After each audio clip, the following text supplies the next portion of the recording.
Hello, everyone. Good afternoon. I'm Dara Bunjon. I'm the food enthusiast. If this is your first time tuning into the show, I'm a food writer, food stylist, PR maven, and a frustrated baker, which will probably be a big smile to our guest today. Um, for the first timers, I also tend to look to the side because people watching send in questions or comments, and that's on the computer, and this goes through the phone. So it's talking about a frustrated baker. One person that's coming on is not a frustrated baker. Our guest today is Nick Malgieri, who is a pastry chef, author, teacher, and has been doing it for a little bit of time. What's it been, 40 years, Nick? Yeah, teaching actually in February, it'll be, let's see, 42 years. Yeah. So, So yeah, so that was at, it used to be Peter Crumb, Peter and Kump. it, Peter Kump, right, yeah. and Well, no, it's the, I started with the New School Culinary Program. That was in 1979. Then that morphed into larger premises that were called the New York Cooking Center, but that was where the New York Restaurant School course was given. right. And I was one of the people who founded the New York Restaurant School. And then after that, I started to work for Peter Kump when he first had a cooking school. Peter had given classes in different rented premises, and then he finally built out into a loft space that had previously been a candy factory, and he started a professional program. And that, after Peter passed away, the school was bought by a venture capitalist who expanded it and changed the name to the Institute of Culinary Education, or ICE, from which I retired about 2.5 years ago. But still keeping busy. You're always doing. Yeah, in fact, yeah, I just finished a pastry course of 3 sessions for the 92nd Street Y. And that was a lot of fun to do, but it was a big learning experience for me because I had to shoot videos of all of the techniques I was talking about rather than do it live. And then we talked and answered questions in between the videos. It actually worked out really well. Well, I think we were talking, it's a learning curve for all of us, and especially the mature people. I don't want to say the other word. Oh, oh. Yeah, and I just want to know, I was going to, Carol Derswortheim is already leaving comments, and you worked with her early Yes, on. Carol was actually the director of the New York Restaurant School, and we worked closely together from the inception of the restaurant school, which was in February 1981, to I think I left there in November 1983. Well, I had Carol on the show because she has a book, Vignettes and Vinaigrettes, I think. Vignettes and Vinaigrettes. Yeah, my memory, who knows? So, give people a little bit of background is pastry chef that you went to the Culinary Institute of America, I did, and that you worked in Monte Carlo at the Hotel de Paris, the right, and the most, Sporting Club. and the sporting club. Sporting When I was, Club is the casino and nightclub for the summer season. and France, Windows on the World, uh, I'm just looking at my notes. It's everybody, the list is this long. And I think I counted out 14 cookbooks Um, hmm. because you Well, redid. it's kind of 12 and a half because the third book, How to Bake, was recently reissued by Dover. That's it. And the great thing about that was they sent me a Word file of the entire book, and Natalie Danford, who works with me on all the editorial projects, and I went through every syllable and revised and changed and updated everything. We wanted to put in metric weights for the dry ingredients, and the editor I was working with said that it would really be too costly to do all of that. So what I did was I managed to find what I thought was one of the clinker recipes, and they were okay with altering the pagination. So then we added a metric conversion chart. Oh, So okay. so that everybody will know my cup of flour is 135 grams. I remember when we worked on the crab cake recipe together. Yes. Yeah, that And was for my bread book, right? yes, yes. And how you were doing, because the books sell not just in the United States, that the items we were putting in there had to be metric as well, because it was going into the European market as well. And Um, Asia. Yeah, Asia too. Big time. and, I have a lot of questions. The number of people that you have taught, home cooks and culinary students, what would you say is the most common errors or questions that seem to come up? Hmm. Well, there are there are different errors in different preparations. I think the one single greatest cause of failure, for example, in bread baking, is throwing yeast into liquid. You disperse the yeast. A very pedantic person once corrected me in an Amazon review and said, "Mr. Malgieri should know that the yeast does not dissolve." Of course, well, the yeast cells don't dissolve. It's the starch medium that the yeast cells are trapped in that dissolves. But, that's a synecdoche. We talk about the whole for the part. So anyway, if the recipe says use lukewarm water, or heat scald the milk and let it cool to room temperature, people are impatient when they want to make a recipe and they throw the yeast in. And of course, what you do is you scald the yeast to death.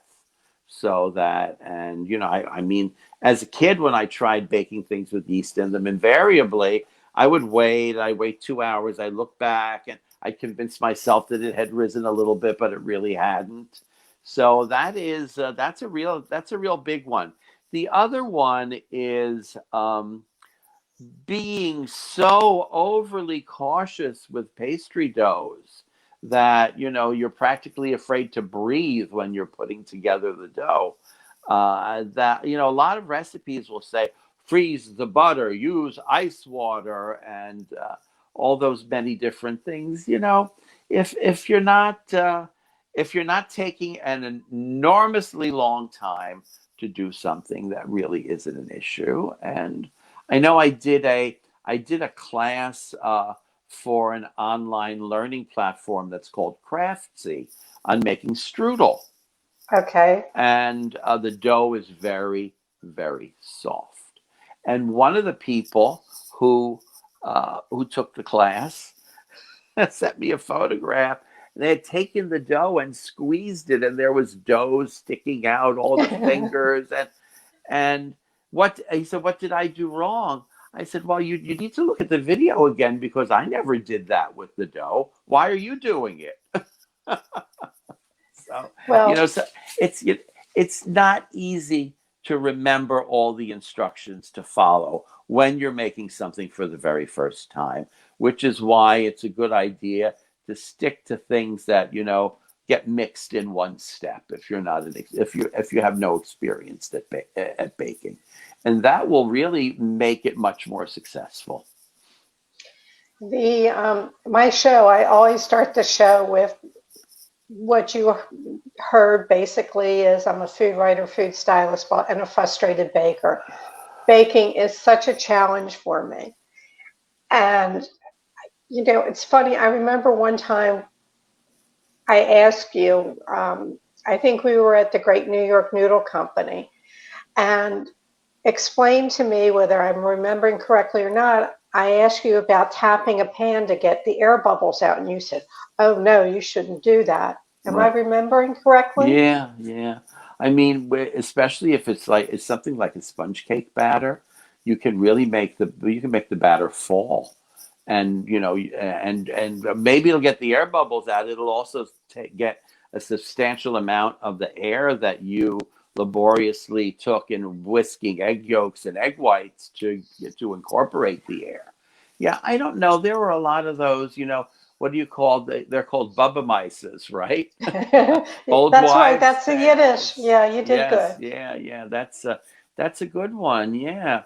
My next door neighbor was a great gardener. He taught me a lot about gardening, but he, if you let, for example, cucumbers grow to enormous size at the base of the plant will think that it's time to shut down the business and not grow anymore. But his theory was you need to grow one of the bottom ones to enormous size to save it for seeds, because if you save a cucumber that's 6 feet up the pole, then when you plant those seeds, those plants will not fruit until they're that high, which of Oh, course is not possible.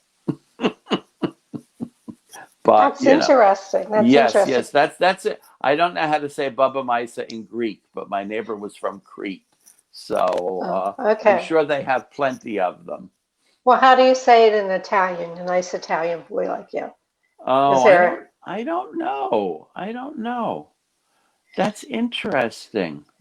An Okay. old wives' tale in Italian. No idea. It's got to be some really colorful idiomatic expression. I'd look it up on my phone, but it's now in Eclipse, so I can't. Right. Um, how did you get started? Why baking? Why not savory? Not that you don't do savory in your baking, but why not um, being heading for an executive chef doing entrees and things of that nature? Ugh, I never wanted to do that. No, I was born to be a baker because when I was a baby, my mother worked and her mother lived with us, and my maternal grandmother was a great baker. She never met anything that she couldn't cook or bake to perfection. And being in the kitchen as a baby with my grandmother as I started growing and started, seeing the stuff that she did. And also my grandmother never really learned very much English, and she spoke with my mother and me in Neapolitan dialect. So I actually grew up bilingual. I remember going to school, and as a kid, in kindergarten, we really didn't have that much interaction with other kids because it was a typical baby boom class of like 70 kids and one Right. poor harried nun trying to chase after everybody. But I remember coming home from the first grade and I'm saying to my mother, boy, I wound up in a class of really stupid people. None of them can speak Italian. Yeah. Um,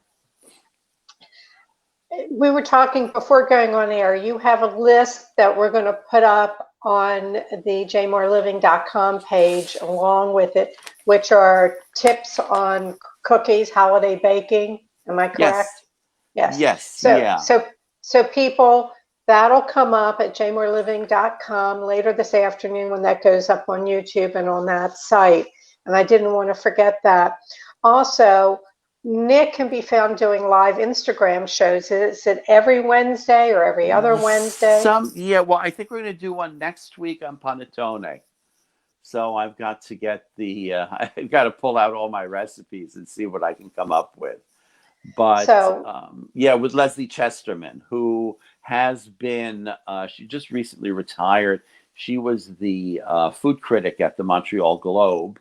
No, I'm sorry, the Montreal Gazette. I always get that.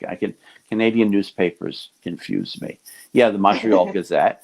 And she actually trained as a pastry chef and worked at a very august place in France and also in Montreal. And she just recently did a beautiful book. So, yeah, and I think we're the two most opinionated people ever who get together and you, talk about things. you, well, so they can find you on Instagram. It's Nick. Is it underscore Maggieri? I'm not sure. I think it's, yeah, maybe. I'm not sure. I'd have to Okay, look it people, up. just look up Nick Malgieri on Instagram Yeah, I or think if you search at Nick M, you'll find me. I don't right. think the other Nick Malgieri who lives in San Francisco and is a jazz musician, I don't think he's on Instagram. But I had to I couldn't get a Gmail address of Nick Malgieri at gmail.com because he already had it. And so, and also, folks, that you can follow Nick on Facebook, and Yes, he's always definitely. posting where he's going to be. His website, very simple. It is his name, Yeah, nickmalgieri.com. nickmalgieri.com. Mm-hmm. And he has where he's scheduled to be. He also Mm. has a plethora of recipes, Lots of recipes. Yep, that's lots of true. recipes. And I'm going to recommend one in particular because I only made it multiple times for you, which was Melissa's pecan chocolate cake. Oh my God. Yes, yes. The cake, I traveled to the tip of the bottom of South Africa to taste. My friend Gary Pease was on a buying trip with his partner. They had a landscaping and high-end gift business in Austin, Texas, and they stopped into this place, Melissa's. It's like a mainly a takeout food store, but they had some nice cakes and pastries. So he had the cake, and he was tormenting me. Oh, I had this cake in Cape Town. It was really wonderful. He tried to describe it. None of it made any sense to me.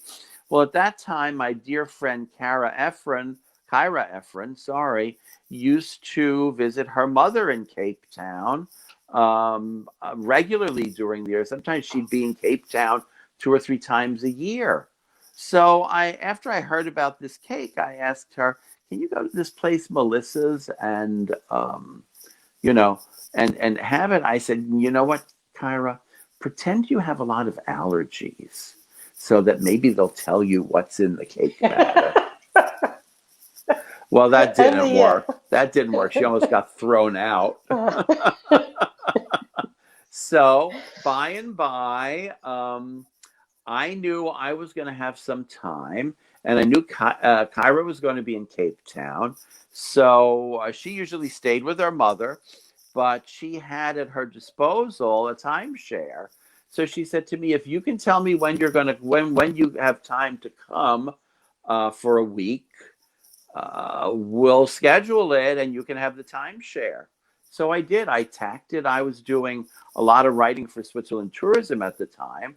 So I went from Zurich to Johannesburg on Swiss, and then I changed to a British Airways flight to Cape Town. And so we went to Melissa's together. And all they would tell her when she went was that it was a chocolate sponge. Well, in any British derived baking, any kind of a cake layer is referred to as a sponge. oh, It could okay. be made out of, 3 pounds of chocolate and a stick of butter and some sugar. They would still call it a sponge. So it was a chocolate butter cake.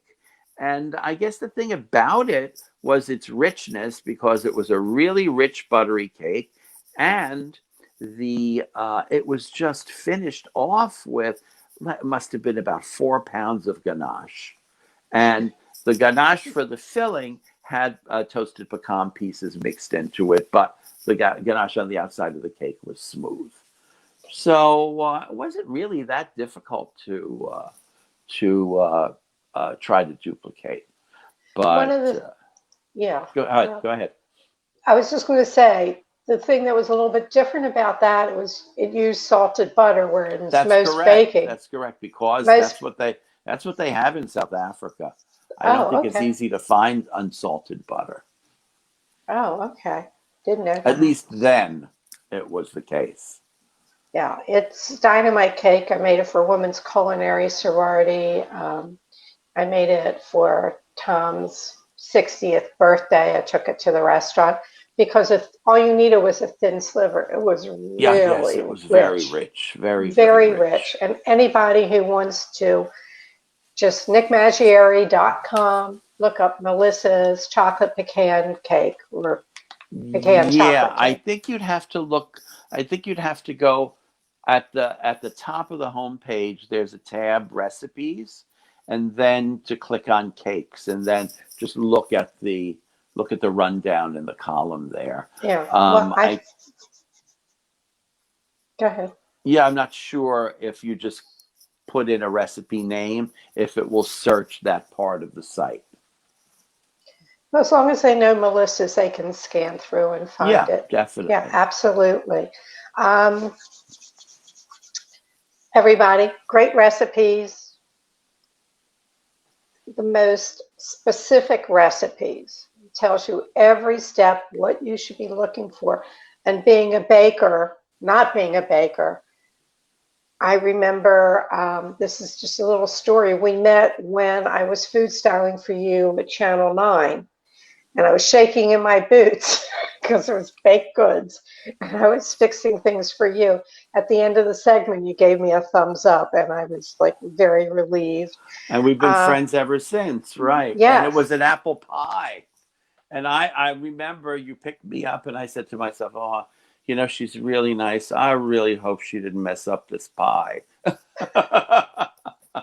And then when we cut the pie and it was perfect, I said, "Oh, sigh of relief." You know, when you go out and on a book tour, you just never know. You know, sometimes the food is actually unrecognizable as what it's supposed to be, and and you've got to kind of smile your way through it. I can understand that, but unfortunately now for cookbook authors, the publishing houses are not supplementing or getting you out on tours unless you're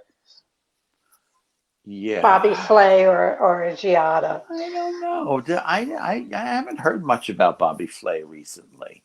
No, Giada, yes. She makes that kind of pseudo Italian food, and it's I don't know. The food really leaves me cold. There's a thing on YouTube. Unfortunately, it's not subtitled, but it's Italian chefs, usually three or four of them, and they get together to watch the most viewed videos on YouTube of different specific Italian foods. And the one they decided they wanted to watch for one of them was spaghetti with a simple tomato sauce, and it was amazing. Giada put in everything but the kitchen sink. I mean, it was, something where when my mother made it, it was olive oil, garlic. If it was the summer, a sprig of basil. If it was a winter, a sprig of parsley.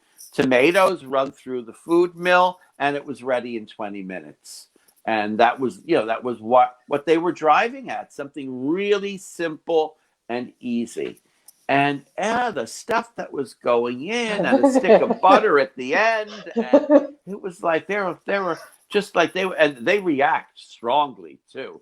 They're not subtle about it, you know. Carol says you're most generous to share so many recipes. Oh, Just thank you, checking the Carol. notes. Yes, yeah.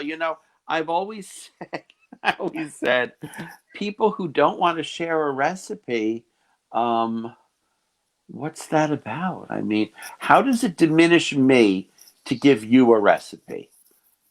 I've never figured that out. I mean, my whole career has been giving people recipes. And although Right. I can't say that I'm rich, I'm also not starving. So I don't think there are negative effects to doing it. Also, I think people in the business share very easily. I think most people do. Right. I had a couple questions come in. Let's see. What is your favorite comfort food and your favorite dessert? Mm. My favorite comfort food.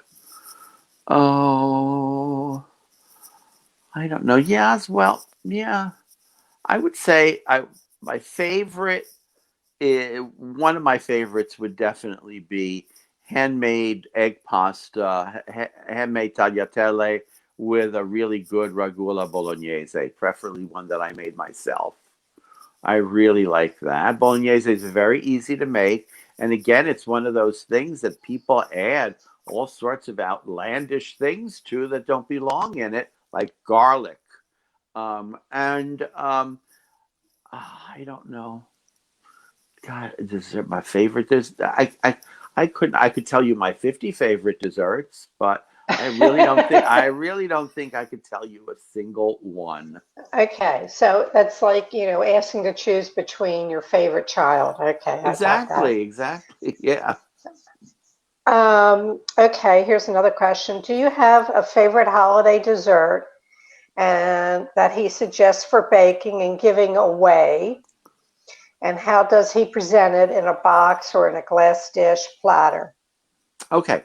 Well, what I do at this time of the year is I make lots of different kinds of holiday cookies, and I usually package them. I was looking on Amazon, and I don't need 50 boxes, but it's not easy to find a small quantity. And then I saw some rectangular boxes with a cellophane window in them, and I said, well, that's nice. You can actually see the cookies that are inside, and all I need to do is tie a ribbon on it. They don't need to be wrapped. Then they were delivered yesterday, and I found out they're side loading boxes. So I said, okay. I ran to my kind of container and paper goods cupboard, and I found some flat paper dishes, and I said, okay, I can trim these. I can build the pile of cookies on that, and then slide it into the box. But so what do I make in there? Brownies, caramel crumb bars. It's the wonderful cookie from New Zealand. That's a shortbread bottom, and then it's got Okay. a topping that's made from sweetened condensed. So it's like toffee type topping, and then a crumb topping on top of that. I also make pecan bars, which is caramelized pecans on a base of sweet pastry.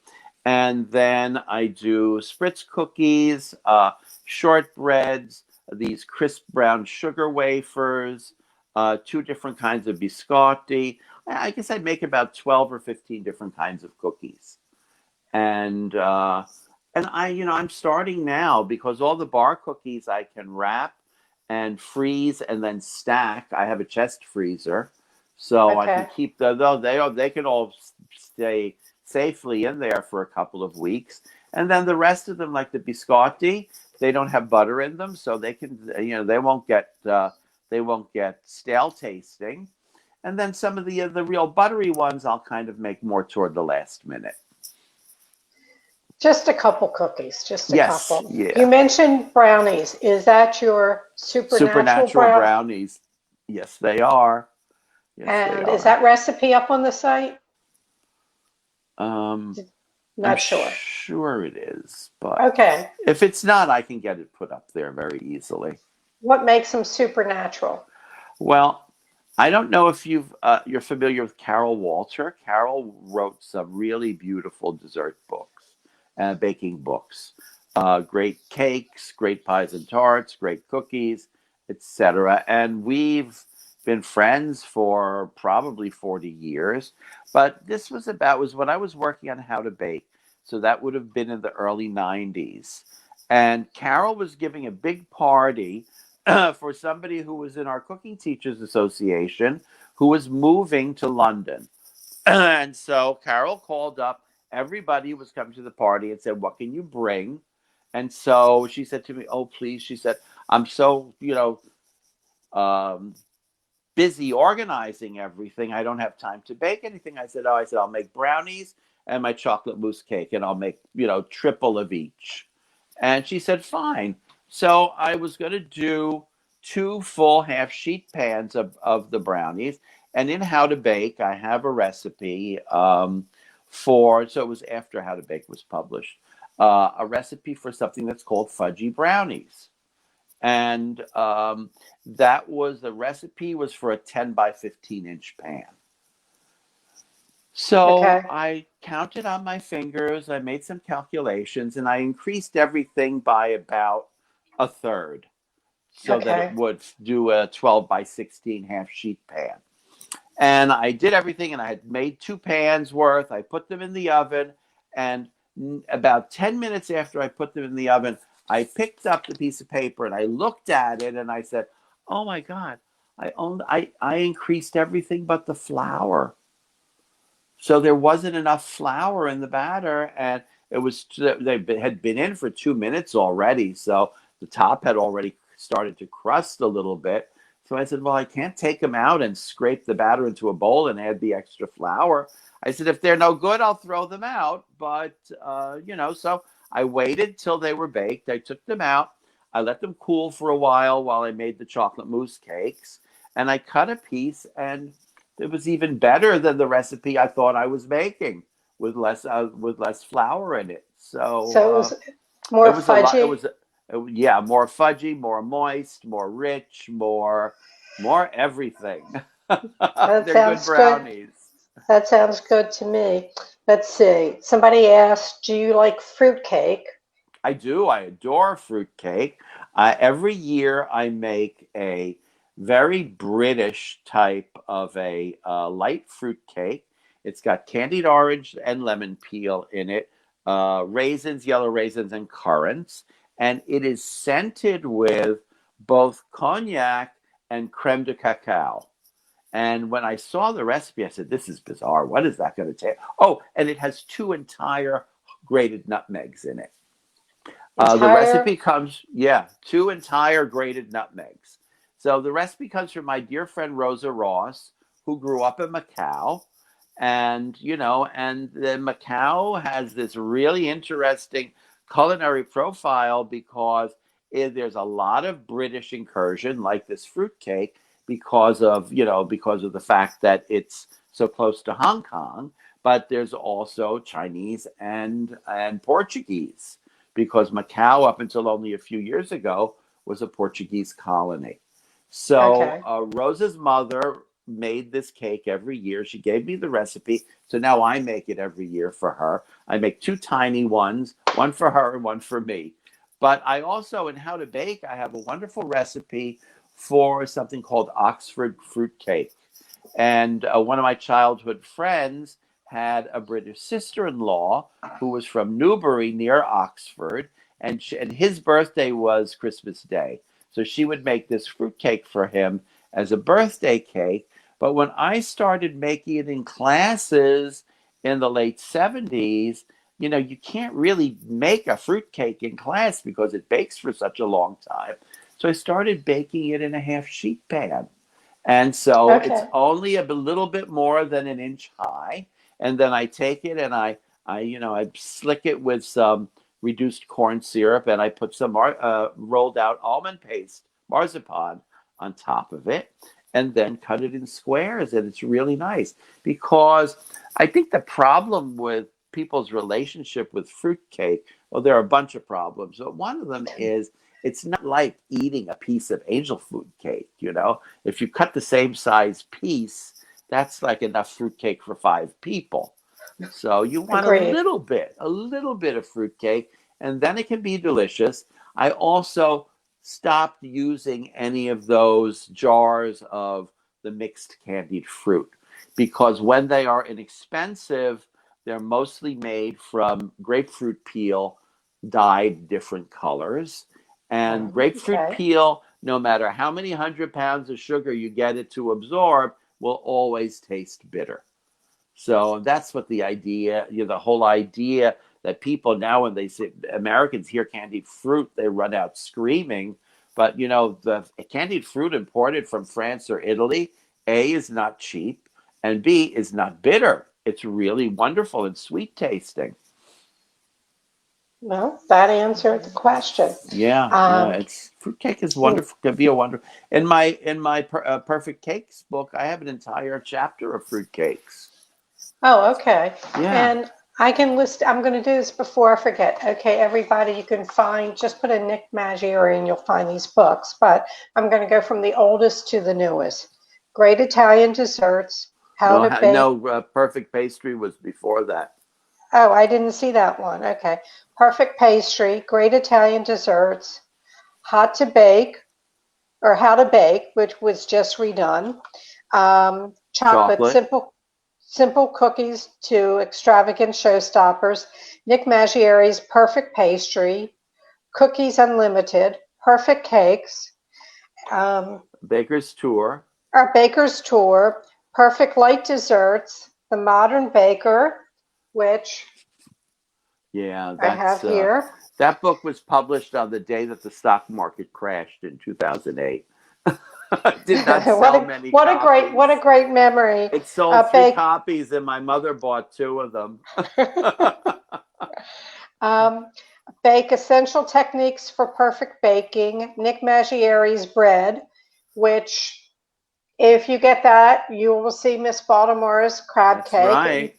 Nick as cannot you're seeing pass Miss Baltimore now. Nick cannot pass up a crab cake. No, not at all. Every time he's in Baltimore, we make sure he gets a crab cake.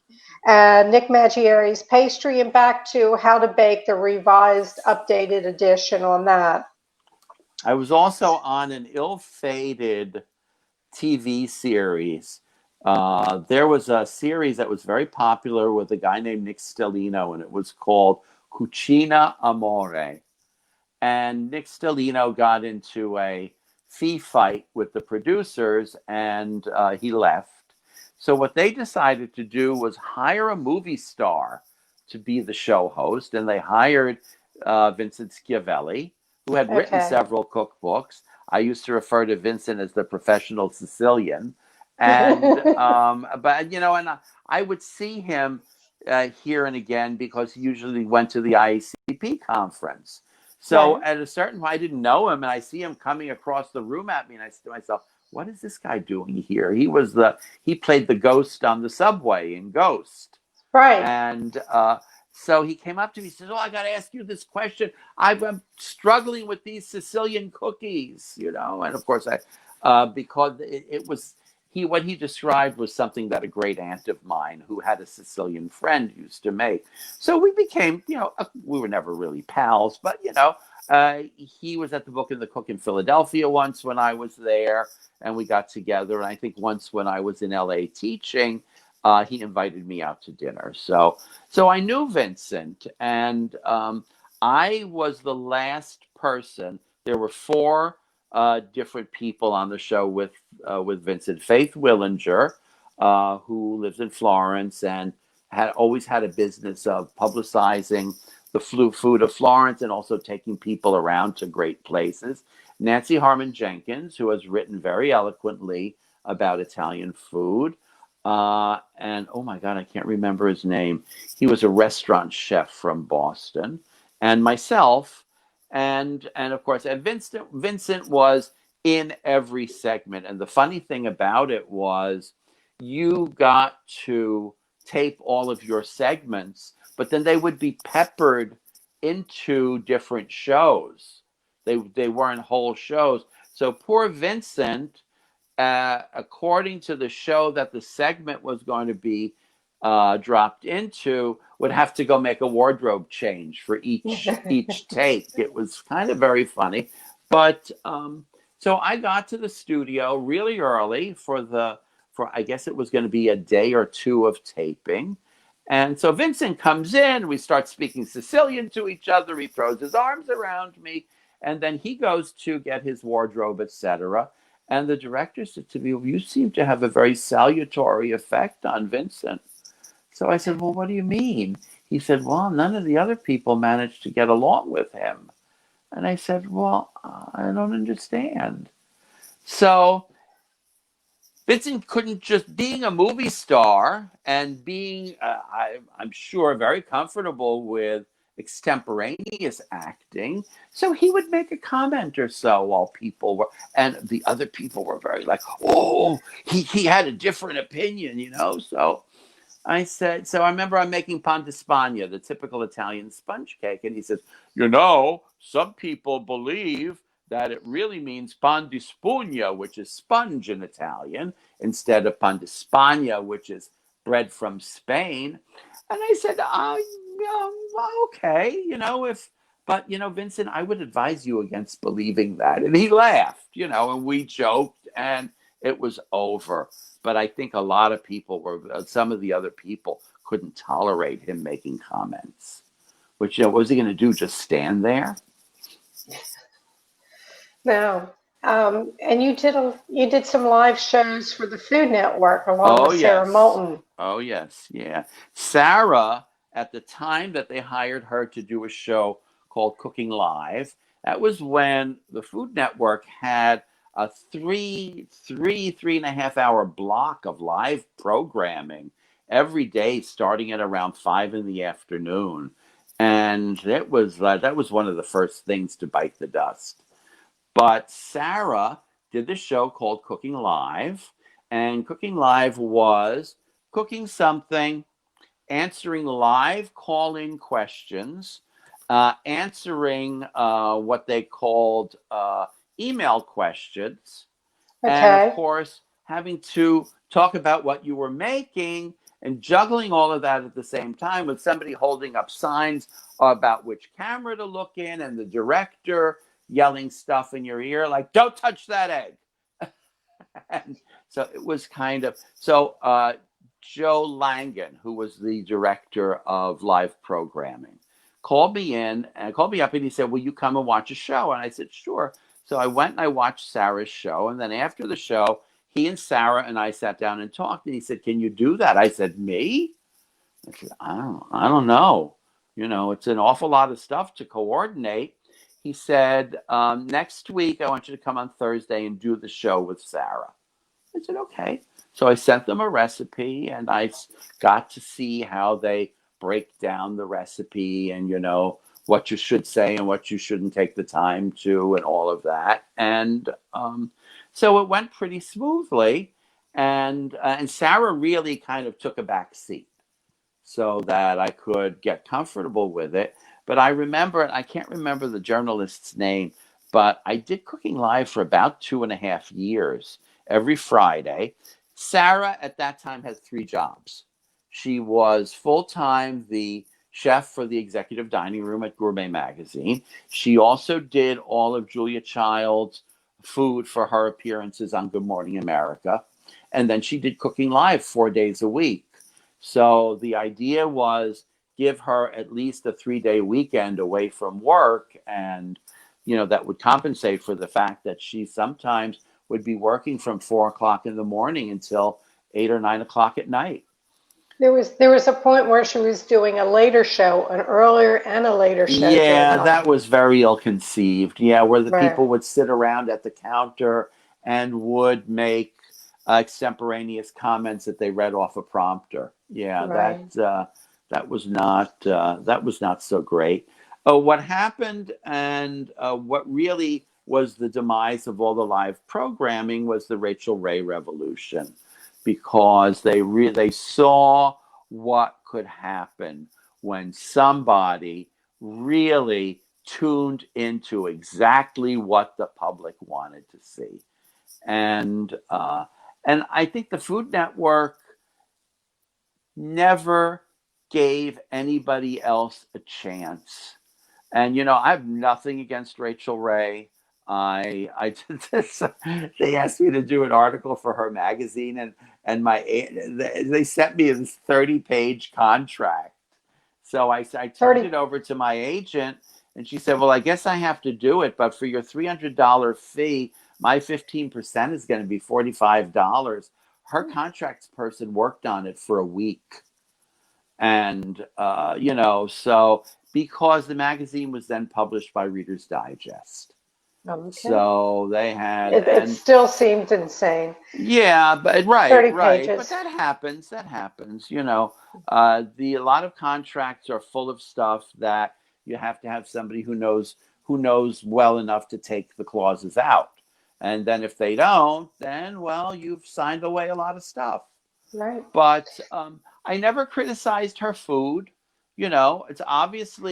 It's not really fabulous food. It's very kind of everyday style food.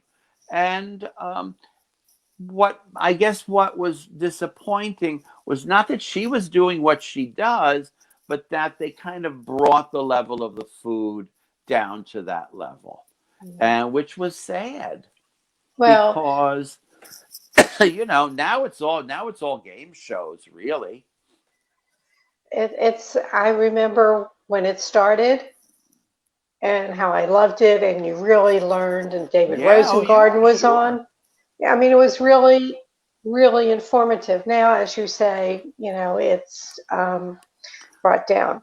We can talk forever, but we're running out of time. So I'm going to ask the two questions that I usually ask. What was your epic culinary fail? Because I know you only failed once, one time culinary. Anything that you want to share about a failure you had, culinary fail? Culinary, you mean cooking something as opposed to Cooking or baking? baking? It Oh, doesn't, well, let's see. I don't remember the year, but it was the 75th anniversary of Hellmann's Mayonnaise.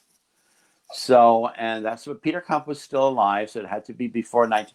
I think it was maybe in the late 80s, early 90s. Um, and Peter was very good friends with a woman named Sue Huffman, who worked for the company that manufactured. I never can remember whether it's General Foods or Best Foods, but it's one of those. So they were going to have a big press party, and they were going to serve chocolate mayonnaise cake, which was a recipe that the wife of a grocery rep had worked out, I think maybe in the 1940s, and it became very popular. So, but they wanted a 6 foot tall jar of mayonnaise with the label and everything on it, made out of chocolate mayonnaise cake.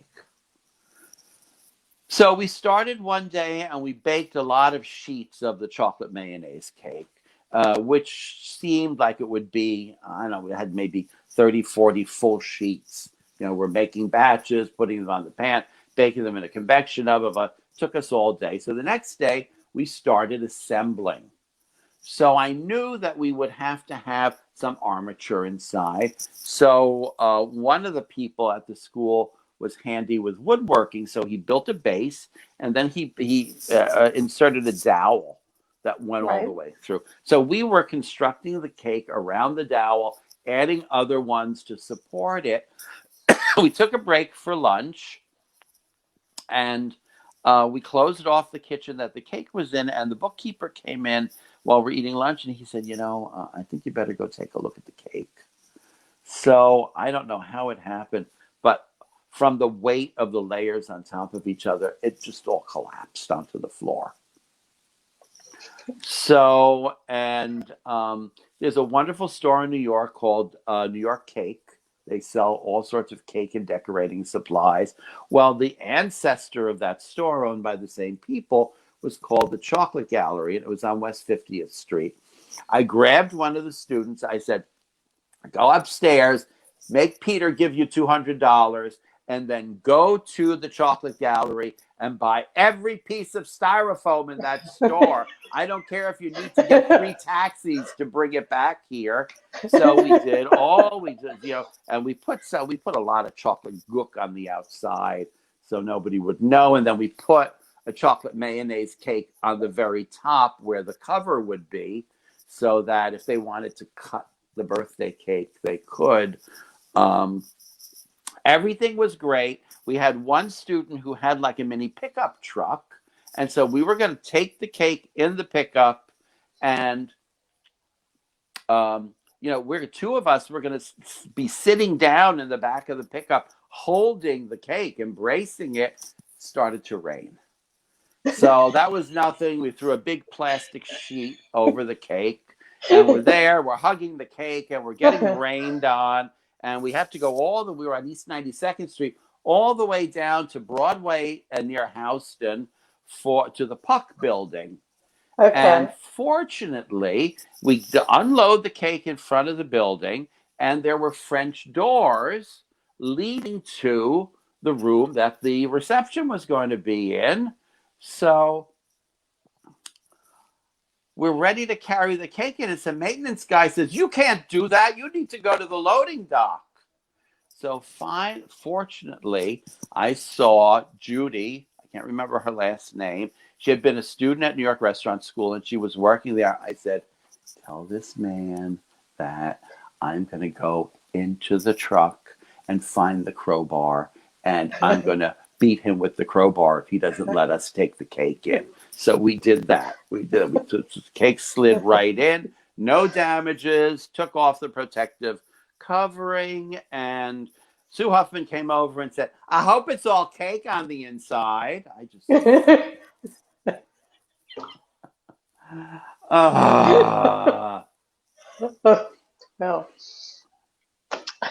well, that's a good story. That's a good God. one. I still remember the feeling of what that was like when the bookkeeper came in and said, your cake's all over the floor.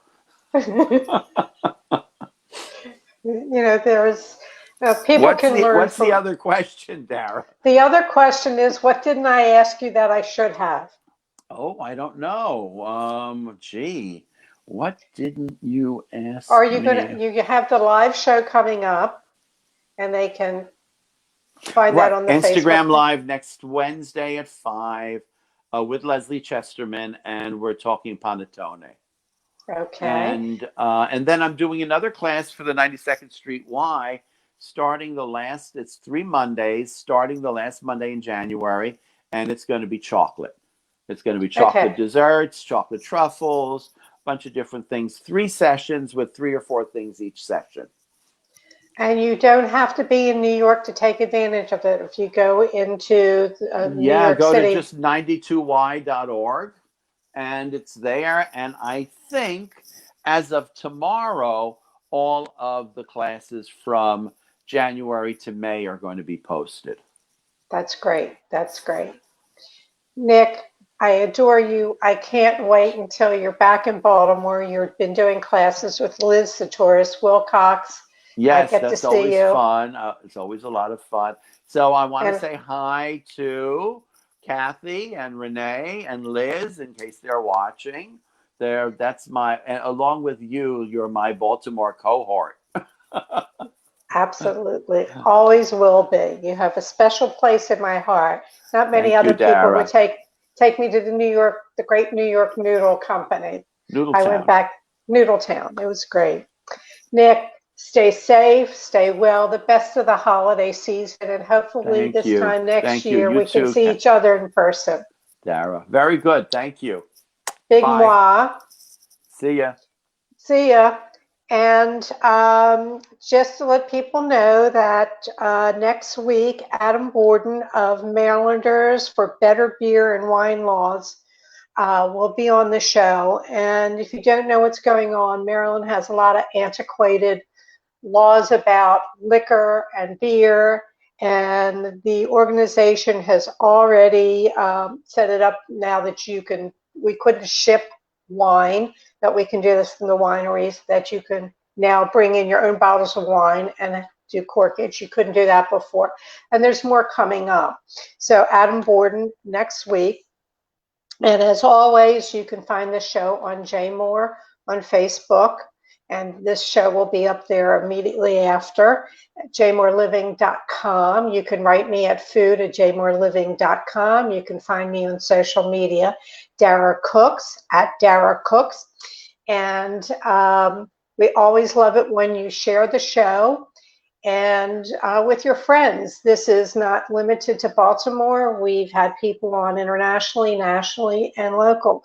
So it's all about food and coming to the table. So have a good week. Stay safe. Wear your mask. And as always, may your plates always, always remain full. Thank you for joining.